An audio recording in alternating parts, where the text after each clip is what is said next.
Does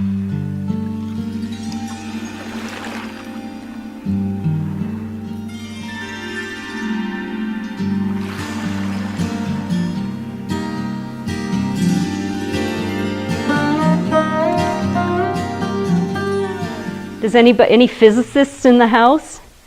No, because physicists would be in laboratories instead of yoga immersions in the middle of the day and the week, right?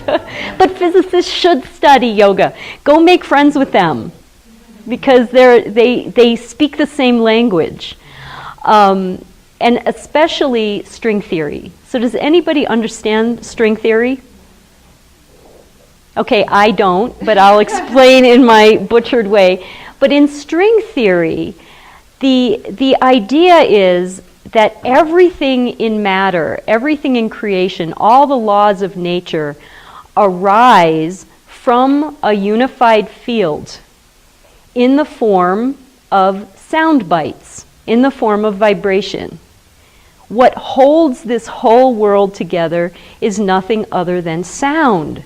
Strings of sound, strings of pulsation that are constantly, rhythmically moving through all areas of the universe.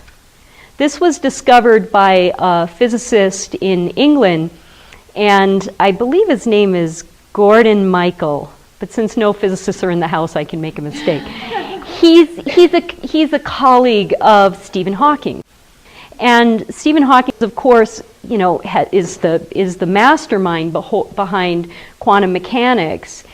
But the thing that Hawking has the most struggle with is the law of gravity, right? What holds things together in time and space? What is the relationship between you and me gravitationally, and me and this pen, and me in that chair?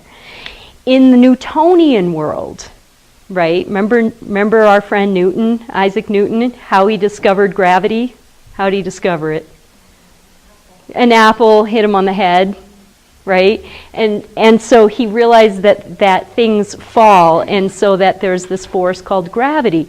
In the Newtonian worldview, what holds things together is a force of gravity, but that they are separate.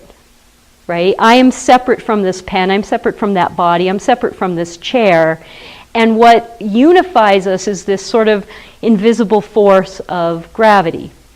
The quantum view is that there is no separation fundamentally between any object in space, right? It's a unified field. But what then accounts for the differences? And this is where the Gordon Michael guy came up with string theory. His idea is that what separates me from you is vibration. What separates me from this pen and that table, that chair and that plant and this board is a different frequency of vibration. Isn't this cool? Yeah. This is very cool. What's even cooler is that the ancient rishis of India, rishis of India, the ancient seers, the ancient sages who gave us the Veda that's at the basis of yoga, understood this law. They understood string theory. They understood how things relate to each other differently and at the same time being the same. How can I be different and the same at the same time? Is really what the rishis understood. And they understood that the difference is vibrational.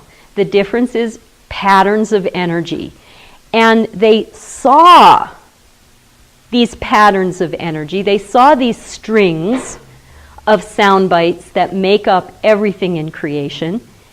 And they heard these sounds of the strings of vibration that make up everything in creation. And they recorded those, that which they had heard and seen, in their speech. And these became what are called the hymns. That's an English word, a British word, or the chants, or the strings of vibrational code of the Vedas.